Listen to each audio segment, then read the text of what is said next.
all the learners. Welcome to CEC lecture. The topic of analysis is Globalization and Development Dilemmas, looking at gender as the case study of topic. In this lecture, we shall try to analyze globalization, international relations and development from the framework, from the issues that have been presented by the concerns from gender realm. In this lecture, we shall explain how gender question and the issue is important with reference to globalization and development dynamics. We shall elaborate on how gender mainstreaming has become an important role for the policy making scenario. We shall also look at contemporary reports from the World Economic Forum on global gender gap, and using those inputs, the lecture then will try to look into debates that are there, that how globalization and development must factor in concerns of gender. This lecture will be of great interest to scholars, learners, students from the discipline of various social sciences like development studies, economics, political science, sociology, gender studies, amongst others. As we begin our deliberations, we begin by taking reference to a very important working paper. We take reference to United Nations Division for the Advancement of Women. In the workshop, there was the working paper titled Engaging in Globalization, Implications for Gender Relations, Beijing +5, Future Actions and Initiatives, Economic and Social Commission for Western Asia. Now, this paper, the DAO working paper, which was there in 1999, has some very important inputs that we must reflect on with the contemporary scenario also. Dear learners, as we take the learning forward, we all know that globalization is an important context within which international politics, international business exist. Globalization has had a huge impact on international relations system. When we look at globalization, it is also connected to the bigger framework of development. Globalization has always been there. It has evolved over time, but in the contemporary scenario, when we look at transnational production, distribution networks, increase in international flow of services, capital and information, globalization indeed has presented challenges as well as opportunities. In this perspective, development has always been seen in the sense of a progress signified by growth, jobs, modernity, amongst others.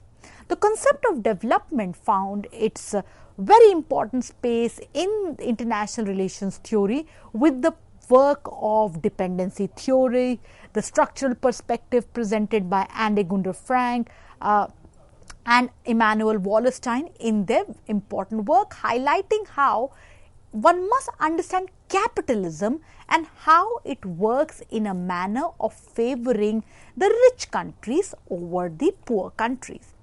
The feminist perspective, which is the part of the fourth debate in the realm of international relations, the reflectivist concerns pointing out that how we must engage with the concepts of political science and international relations theory while understanding the male bias they have.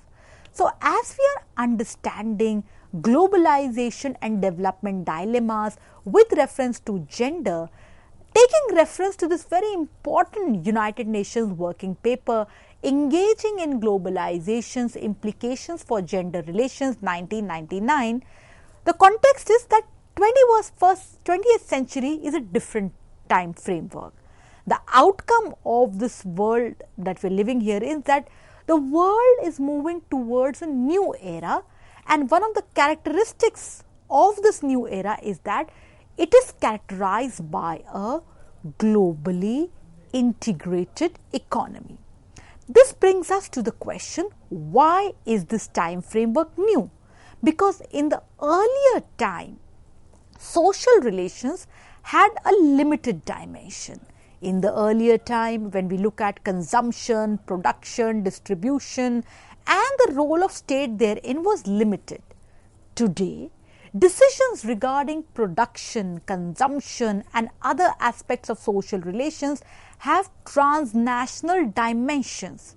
Further, when we look at the bigger framework of how today these linkages have transnational linkages, and they are throwing up and presenting new challenges for the state. Now, what does this all include?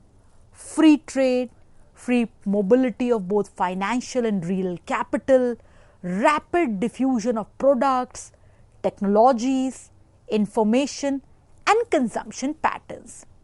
This is the context within which we perceive and we analyze globalization as well as development.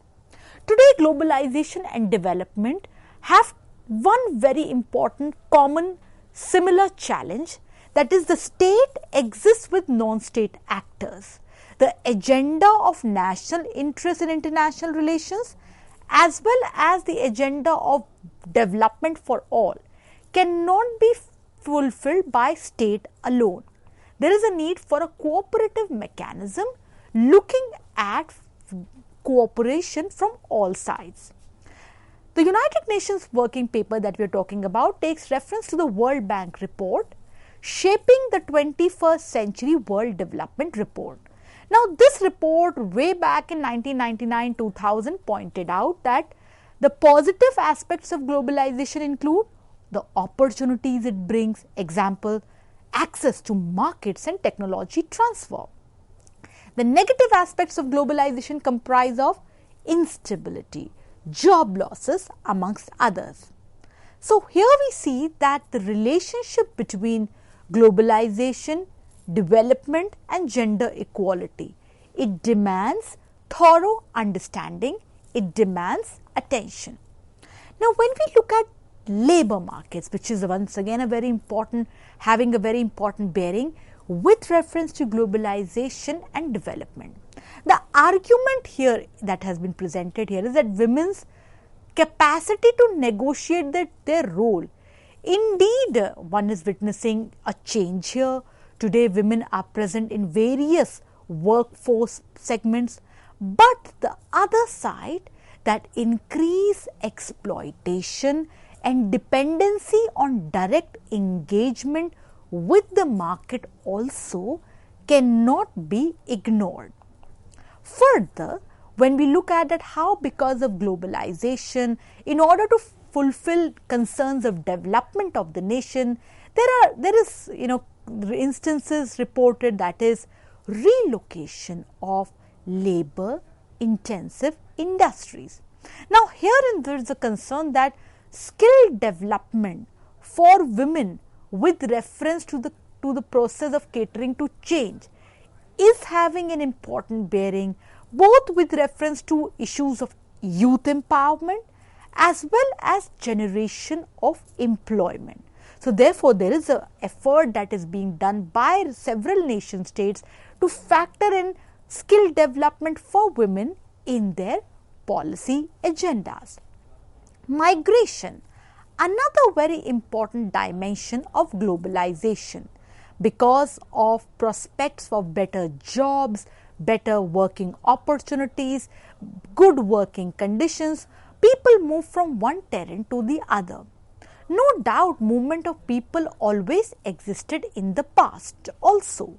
However, in the contemporary times, the scale of migration has indeed increased, and these scales are often tilted towards the developed areas. So, migration indeed offers new opportunities. However, when we try to look at migration beyond the issues of push and pull factors, one also gets that there are issues of concerns. For example, today, liberal visa regime, immigration policies, are an important concern for domestic issues of several developed countries. Herein also there are concerns with respect to the lens of the gender, that how it leads to subordination and marginalization of issues of women. That is, feminist scholarship has pointed out that there is lack of effective international mechanisms to regulate and protect the rights of labor, the rights of migrants. Further, we all know that because of globalization, development has moved towards and has become intertwined with digitization. No doubt, we are living in a time whereas there is excessive use of technology. Effective use of internet has ensured that even at a time of the pandemic COVID-19, wherein a virus disrupted all mechanisms of national and global governance, the virus led to shutting down of various doors of the world. Therein, it was technology that kept the world and domestic affairs of every polity going forward. Herein also, when we look at how cyberspace has become an important concern with reference to the global commons debate. Cyberspace, an arena open to all, so therefore fixing of responsibility and accountability becomes a problematic thing. Seen in this regard with reference to cyber ethics, how to define what is right or wrong, cyber security, cyber hygiene, putting in right perspective with reference to right practices to follow with reference to various apps and platforms of new social media. In all of it, gender is indeed an important variable of study. Use of appropriate behavior, use of appropriate norms, security standards with reference to the domain of cyberspace, concerns of women have been voiced at various national and international policy platforms. The World Economic Forum published its first Gender Gap Index in 2006. For the benefit of our learners, we would like to inform that the World Economic Forum is an international organization for public-private cooperation. It was established in 1971 as a not-for-profit foundation. It is headquartered in Geneva, Switzerland. The Global Gender Gap Index benchmarks 153 countries on their progress towards gender parity in 4 dimensions. What are they? Let's understand. First, economic participation and opportunity. Second, educational attainment. Third, health and survival. Fourth, political empowerment. Let us now have a quick insight towards the key findings of 2 recent reports, that is from the year 2020 and 2021. The 2020 report points out that globally, the average population weighted distance completed to gender parity is at 68.6%, which is an improvement since the last edition.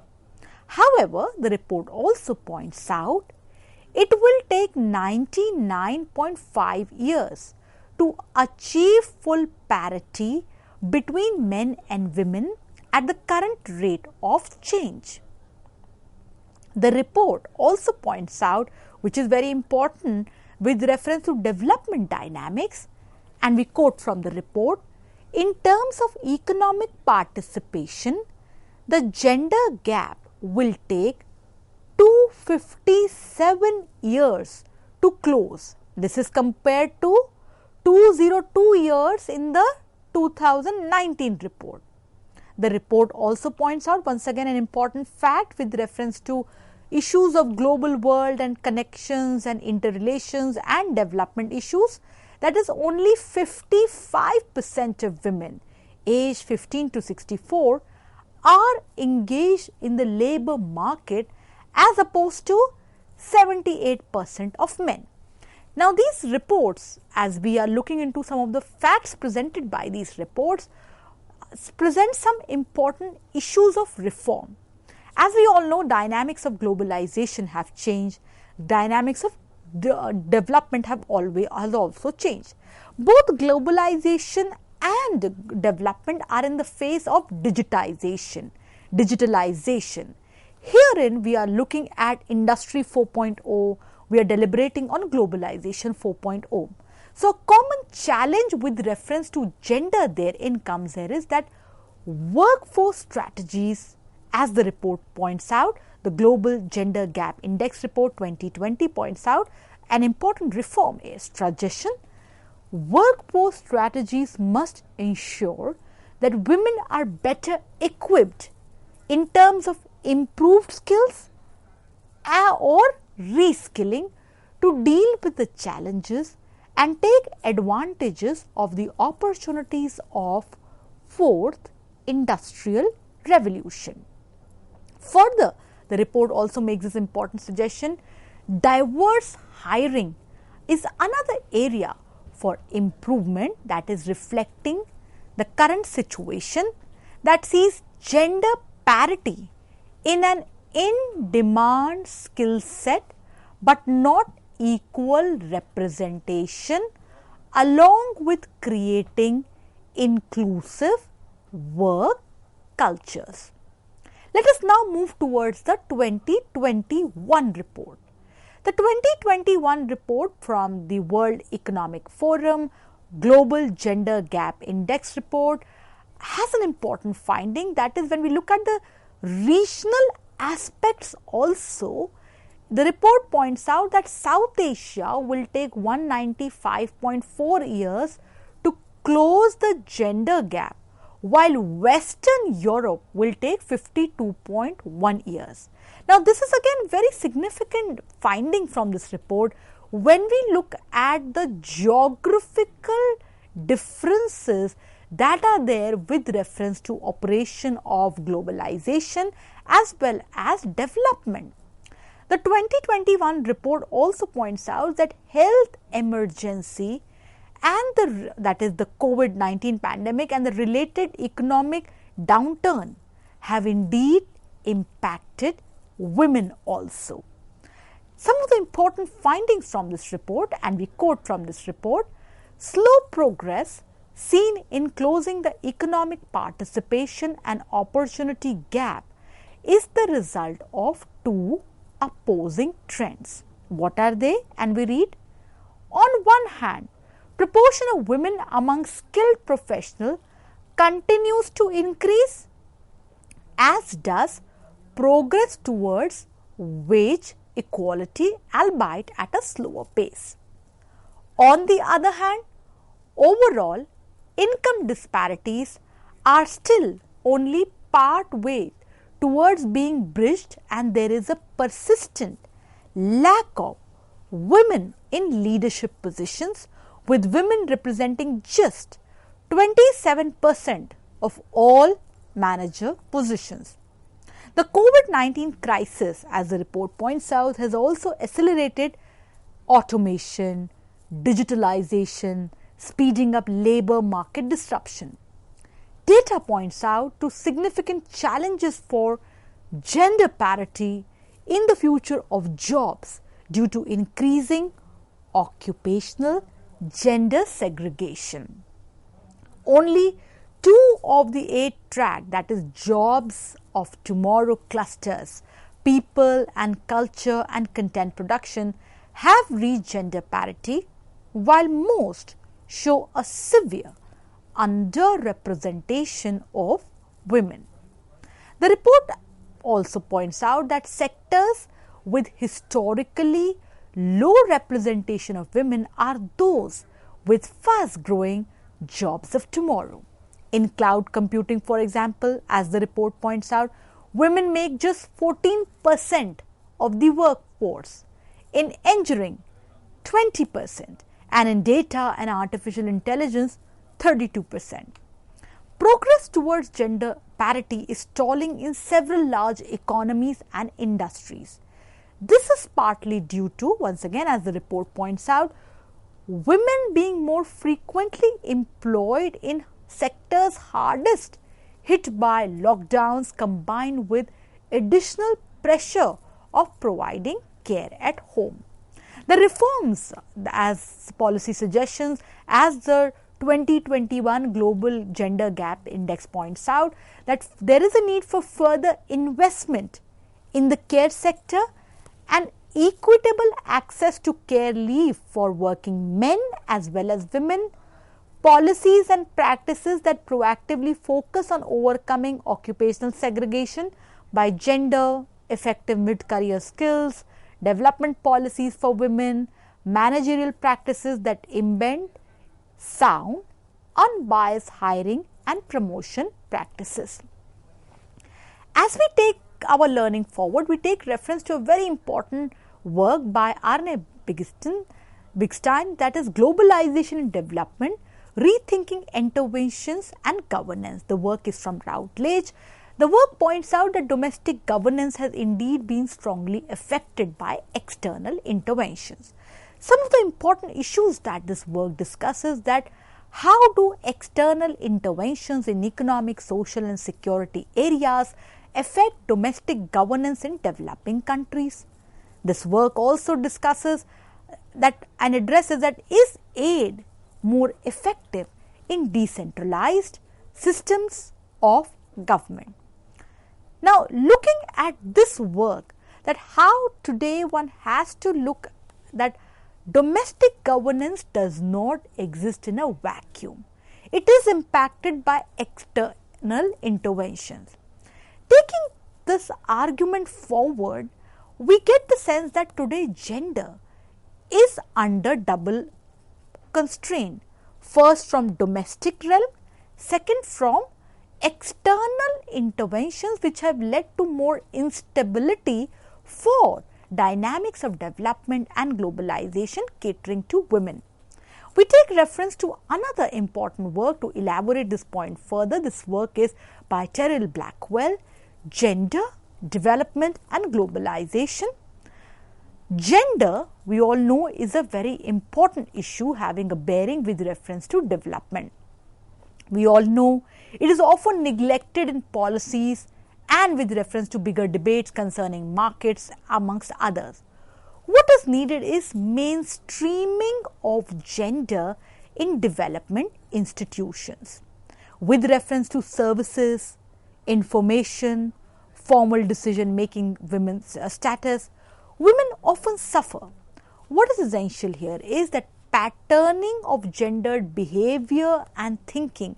It is indeed a matter of concern, and this must be addressed with reference to policy focus, and an attempt must be made to ensure mainstreaming of gender both at institutional and operational policy level. Another important work by Lourdes Baneria, Beric, Maria Florogen, that is Gender, Development and Globalization, Economics as if all mattered. The work is from Routledge 2015. Now, this is an interdisciplinary work. This book presents a very important highlight, that is impact of globalization process on development and well-being in general and on social and gender equality in particular. The argument that this work presents, that is feminist economics, can be a useful framework to address major contemporary global challenges such as inequalities between global south and north, as well as inequalities within single countries, persistent poverty, increasing vulnerability to financial crisis, food crisis, climate change.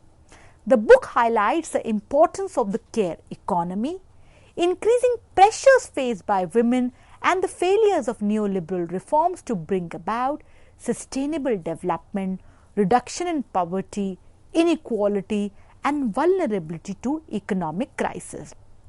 All of these must be factored in while looking at the debate on globalization and development dilemmas with the focus towards gender. Dear learners, we hope the lecture on globalization and development dilemmas, looking at the case study of gender issues, presented to you significant inputs and insights. We look forward to positive feedback from you all. Thank you very much.